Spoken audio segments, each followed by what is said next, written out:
Hi ಸ್ನೇಹಿತರೆ, welcome to story plus Kannada. ನಾನು ನಿಮಗೆ ಇವತ್ತು ಒಂದು ದ್ವೀಪದ ಬಗ್ಗೆ ಹೇಳ್ತೀನಿ. ಆ ದ್ವೀಪದ ಹೆಸರು ಕೇಳಿದ್ರೆ ಅಲ್ಲಿನ ಸ್ಥಳೀಯರ ಮೈ ನಡುಗುತ್ತೆ.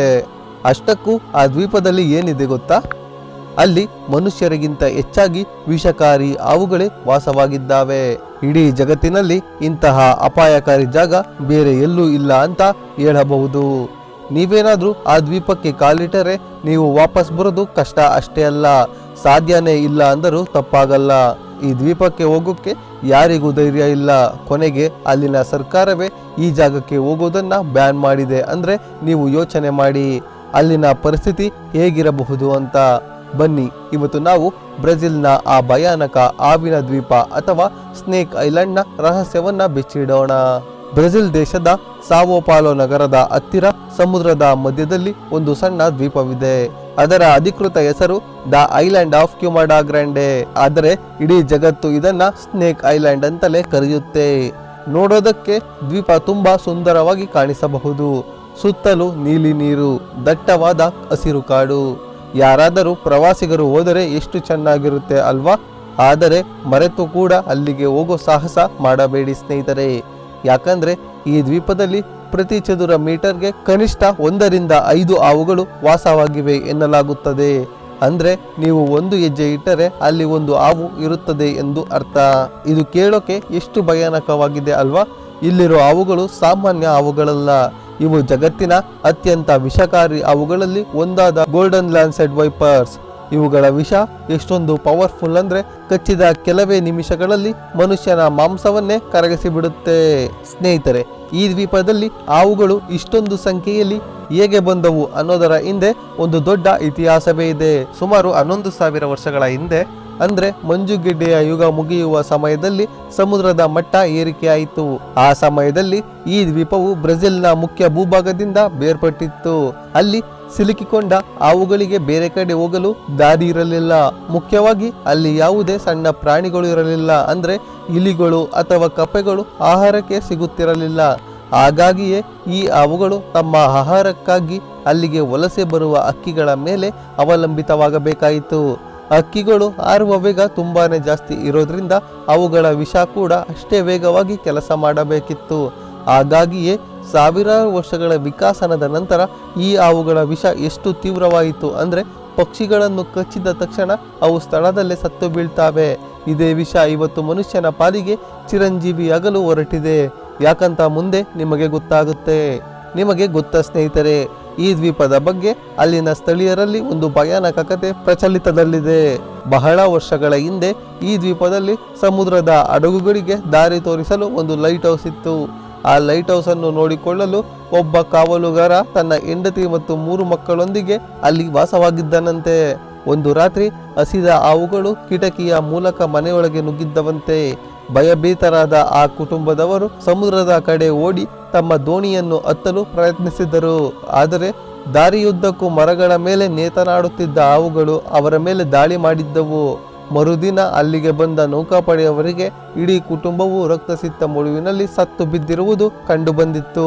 ಈ ಘಟನೆಯ ನಂತರ ಅಲ್ಲಿ ಮನುಷ್ಯರು ವಾಸ ಮಾಡೋದನ್ನೇ ಸಂಪೂರ್ಣವಾಗಿ ನಿಲ್ಲಿಸಲಾಯಿತು. ಈಗ ಆ ಲೈಟ್ ಹೌಸ್ ಆಟೋಮೆಟಿಕ್ ಆಗಿ ಕೆಲಸ ಮಾಡುತ್ತೆ ಮತ್ತು ನೌಕಾಪಡೆಯವರು ವರ್ಷಕ್ಕೊಮ್ಮೆ ಮಾತ್ರ ಅಲ್ಲಿಗೆ ಹೋಗಿ ಸರ್ವಿಸ್ ಮಾಡಿ ಬರ್ತಾರೆ. ಹೌದು ಸ್ನೇಹಿತರೆ, ಈ ದ್ವೀಪಕ್ಕೆ ಹೋಗಲು ಕೇವಲ ಬ್ರೆಜಿಲ್ನ ನೌಕಾಪಡೆಗೆ ಮಾತ್ರ ಅನುಮತಿ ಇದೆ. ಕೆಲವೊಮ್ಮೆ ವಿಜ್ಞಾನಿಗಳು ಸಂಶೋಧನೆಗಾಗಿ ಹೋದರೆ ಅವರಿಗೆ ಸ್ಪೆಷಲ್ ಪರ್ಮಿಷನ್ ಬೇಕು ಮತ್ತು ಅವರ ಜೊತೆ ಕಡ್ಡಾಯವಾಗಿ ಒಬ್ಬ ವೈದ್ಯ ಇರಬೇಕು.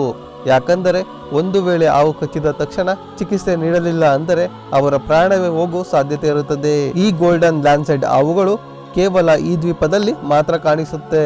ಜಗತ್ತಿನ ಬೇರೆ ಯಾವ ಭಾಗದಲ್ಲೂ ಇವುಗಳ ಅಸ್ತಿತ್ವ ಇಲ್ಲ. ಇವುಗಳ ಮೈ ಬಣ್ಣ ಚಿನ್ನದ ತರ ಇರುತ್ತದೆ. ಅದಕ್ಕೆ ಈ ಹಾವುಗಳಿಗೆ ಆ ಹೆಸರು ಬಂದಿದೆ. ಇವುಗಳ ವಿಷವು ಮನುಷ್ಯನ ಕಿಡ್ನಿಯನ್ನು ಫೇಲ್ ಮಾಡಬಹುದು ಅಥವಾ ಮೆದುಳಿನಲ್ಲಿ ರಕ್ತಸ್ರಾವ ಉಂಟು ಮಾಡಿ ಗಂಟೆಗಳಲ್ಲೇ ಸಾವು ತರಬಹುದು. ನೋಡಿ, ಪ್ರಕೃತಿ ಎಷ್ಟು ವಿಚಿತ್ರ ಅಲ್ವಾ? ಒಂದು ಸುಂದರ ದ್ವೀಪವನ್ನೇ ಸಾವಿನ ಮನೆಯನ್ನಾಗಿ ಮಾಡಿದೆ. ಆದರೆ ಸ್ನೇಹಿತರೆ, ಇಲ್ಲಿ ಒಂದು ಆಶ್ಚರ್ಯಕರ ವಿಷಯವನ್ನ ನೀವು ಗಮನಿಸಬೇಕು. ಇಷ್ಟೊಂದು ಅಪಾಯಕಾರಿ ಹಾವುಗಳಿದ್ದರೂ ಕೂಡ ಕಳ್ಳ ಸಾಗಾಣಿಕೆಗಾರರು ಅಂದ್ರೆ ಬಯೋ ಪೈರೇಟ್ಸ್ ಈ ದ್ವೀಪಕ್ಕೆ ಕದ್ದು ಮುಚ್ಚಿ ಹೋಗ್ತಾರೆ. ಈ ಗೋಲ್ಡನ್ ಲ್ಯಾಂಡ್ಸ್ಡೈಡ್ ಹಾವುಗಳಿಗೆ ಅಂತಾರಾಷ್ಟ್ರೀಯ ಬ್ಲಾಕ್ ಮಾರ್ಕೆಟ್ನಲ್ಲಿ ತುಂಬಾ ಬೇಡಿಕೆ ಇದೆ. ಒಂದು ಹಾವಿನ ಬೆಲೆ 10 ಲಕ್ಷದಿಂದ 20 ಲಕ್ಷ ರೂಪಾಯಿಗಳ ತನಕ ಇರುತ್ತೆ ಅಂತ ಹೇಳ್ತಾರೆ. ಯಾಕಂದ್ರೆ ಈ ಹಾವುಗಳ ವಿಷವನ್ನ ಔಷಧಿ ತಯಾರಿಸಲು ಬಳಸಲಾಗುತ್ತೆ. ಅಧಿಕ ರಕ್ತದೊತ್ತಡ ಮತ್ತು ಹೃದಯ ಸಂಬಂಧಿತ ಕಾಯಿಲೆಗಳಿಗೆ ಈ ವಿಷದಿಂದ ಮದ್ದನ್ನು ತಯಾರು ಮಾಡಬಹುದು ಅಂತ ವಿಜ್ಞಾನಿಗಳು ಸಂಶೋಧನೆ ಮಾಡುತ್ತಿದ್ದಾರೆ. ಅಂದ್ರೆ ಸಾವು ತರುವ ವಿಷವೇ ಇಲ್ಲಿ ಬದುಕಿಗೂ ದಾರಿಯಾಗುತ್ತಿದೆ. ಆದರೆ ಈ ಹಾವುಗಳ ಸಂಖ್ಯೆ ಈಗ ದಿನದಿಂದ ದಿನಕ್ಕೆ ಕಡಿಮೆಯಾಗುತ್ತಿದೆ ಅಂತ ಪರಿಸರವಾದಿಗಳು ಆತಂಕ ವ್ಯಕ್ತಪಡಿಸುತ್ತಿದ್ದಾರೆ. ಯಾಕಂದ್ರೆ ಅಲ್ಲಿ ಆಹಾರದ ಕೊರತೆ ಮತ್ತು ಕಳ್ಳ ಸಾಗಾಣಿಕೆ ಹೆಚ್ಚಾಗುತ್ತಿದೆ. ಈ ದ್ವೀಪದ ಬಗ್ಗೆ ಇರುವ ಇನ್ನೊಂದು ಮಿತ್ ಏನಂದ್ರೆ ಇಲ್ಲಿ ಹಡಗುಗಳ ಲೂಟಿ ಮಾಡುವ ಕಳ್ಳರು ಅಂದ್ರೆ ಪೈರೇಟ್ಸ್ ತಮ್ಮ ನಿಧಿಯನ್ನ ಬಚ್ಚಿಟ್ಟಿದ್ದಾರಂತೆ. ಆ ನಿಧಿಯನ್ನ ಯಾರು ಮುಟ್ಟಬಾರದು ಅನ್ನೋ ಕಾರಣಕ್ಕೆ ಅವರು ಸಾವಿರಾರು ಹಾವುಗಳನ್ನ ಅಲ್ಲಿ ಬಿಟ್ಟಿದ್ದರು ಅಂತ ಒಂದು ಕತೆ ಇದೆ. ಆದರೆ ಇದು ಕೇವಲ ಒಂದು ಕಲ್ಪನೆ ಕತೆ ಇರಬಹುದು. ಯಾಕಂದ್ರೆ ಈ ಹಾವುಗಳು ಅಲ್ಲಿ ಸುಮಾರು ವರ್ಷಗಳಿಂದ ವಿಕಸನಗೊಂಡಿವೆ ಅನ್ನೋದು ವೈಜ್ಞಾನಿಕವಾಗಿ ಸಾಬೀತಾಗಿದೆ. ಆದರೂ ಕೂಡ ಈ ನಿಧಿಯ ಕಥೆಯನ್ನ ನಂಬುವ ಎಷ್ಟೋ ಜನ ಈಗಲೂ ಆ ದ್ವೀಪದ ಕಡೆ ಆಸಕ್ತಿಯಿಂದ ನೋಡ್ತಾರೆ. ಆದರೆ ಆ ನಿಧಿಯ ಆಸೆಗೆ ಹೋಗಿ ಪ್ರಾಣ ಕಳೆದುಕೊಳ್ಳೋಕೆ ಯಾರೂ ತಯಾರಿಲ್ಲ. ಸ್ನೇಹಿತರೆ, ನೀವು ಈಗ ಯೋಚನೆ ಮಾಡ್ತಿರ್ಬೋದು, ಈ ಹಾವುಗಳು ಅಕ್ಕಿಯನ್ನ ಬಿಟ್ಟು ಬೇರೆ ಏನು ತಿಂತಾವೆ ಅಂತ. ಆ ಹಾವುಗಳು ತುಂಬಾ ತಾಳ್ಮೆಯಿಂದ ಕಾಯುವ ಶಿಕಾರಿಗಳು. ಹಕ್ಕಿಗಳು ಮರದ ಮೇಲೆ ಬಂದು ಕೂತಾಗ ಅವು ಮಿಂಚಿನ ವೇಗದಲ್ಲಿ ದಾಳಿ ಮಾಡ್ತವೆ. ಇವುಗಳಿಗೆ ಸಮುದ್ರದ ಉಪ್ಪು ನೀರಿನಲ್ಲಿ ಇರೋದು ಅಭ್ಯಾಸವಿಲ್ಲ. ಹಾಗಾಗಿ ಇವು ದ್ವೀಪದ ಒಳಗಡೆ ದಟ್ಟ ಕಾಡಲ್ಲಿ ಇರುತ್ತದೆ. ದ್ವೀಪದ ಒಂದು ಭಾಗದ ಕಾಡನ್ನ ಅಲ್ಲಿನ ಜನರು ಬೆಂಕಿ ಹಚ್ಚಿ ಸುಟ್ಟಿದ್ದರು. ಅದರಿಂದ ಇದಕ್ಕೆ ಕ್ಯುಮಡೋ ಗ್ರಾಂಡೆ ಅಂದ್ರೆ ಸುಟ್ಟ ದ್ವೀಪ ಎಂದು ಹೆಸರು ಬಂದಿದೆ. ಇಷ್ಟೆಲ್ಲ ಸವಾಲುಗಳ ಮಧ್ಯ ಈ ಹಾವುಗಳು ಅಲ್ಲಿ ಹೇಗೆ ಬದುಕುಳಿದಿವೆ ಅನ್ನೋದೇ ಒಂದು ದೊಡ್ಡ ಪ್ರಶ್ನೆ. ನೋಡಿ ಸ್ನೇಹಿತರೆ, ಜಗತ್ತಿನಲ್ಲಿ ಮನುಷ್ಯ ಎಲ್ಲಾ ಕಡೆ ತನ್ನ ಸಾಮ್ರಾಜ್ಯವನ್ನ ಕಟ್ಟಿಕೊಂಡಿದ್ದಾನೆ. ಆದರೆ ಇಂದಿಗೂ ಇಂಥ ಕೆಲವು ಜಾಗಗಳಿವೆ ಅಲ್ಲಿ ಮನುಷ್ಯರ ಆಟ ನಡೆಯೋದಿಲ್ಲ. ಈ ಸ್ನೇಕ್ ಐಲ್ಯಾಂಡ್ ಅದಕ್ಕೊಂದು ದೊಡ್ಡ ಉದಾಹರಣೆ. ನಾವು ಪ್ರಕೃತಿಯನ್ನ ಎಷ್ಟೇ ನಿಯಂತ್ರಿಸಲು ಪ್ರಯತ್ನಿಸಿದರೂ ಪ್ರಕೃತಿ ತನ್ನದೇ ಆದ ರೀತಿಯಲ್ಲಿ ತನ್ನನ್ನು ತಾನು ರಕ್ಷಣೆ ಮಾಡಿಕೊಳ್ಳುತ್ತೆ. ಈ ದ್ವೀಪದಲ್ಲಿರೋ ಹಾವುಗಳು ಅಲ್ಲಿನ ಪರಿಸರಕ್ಕೆ ಹೊಂದಿಕೊಂಡಿವೆ ಮತ್ತು ಅಲ್ಲಿನ ರಾಜನಂತೆ ಬದುಕುತ್ತಿವೆ. ನಮಗೆ ಅದು ಭಯಾನಕ ಅನಿಸಬಹುದು, ಆದರೆ ಅಲ್ಲಿನ ಪರಿಸರಕ್ಕೆ ಅದೇ ಸರಿ. ಸರ್ಕಾರ ಮನುಷ್ಯರ ಪ್ರವೇಶವನ್ನು ನಿರ್ಬಂಧಿಸಿರುವುದು ಒಂದು ರೀತಿಯ ಹಾವುಗಳ ರಕ್ಷಣೆಗೂ ಕಾರಣವಾಗಿದೆ ಮತ್ತು ಮನುಷ್ಯರ ಪ್ರಾಣಕ್ಕೂ ಸುರಕ್ಷಿತವಾಗಿದೆ. ಈ ದ್ವೀಪದ ರಹಸ್ಯಗಳು ಇನ್ನೂ ಪೂರ್ತಿಯಾಗಿ ನಮಗೆ ತಿಳಿದಿಲ್ಲ.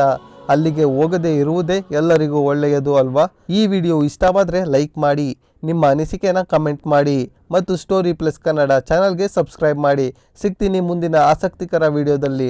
ಅಲ್ಲಿ ತನಕ ಟೇಕ್ ಕೇರ್, ಬೈ ಬಾಯ್.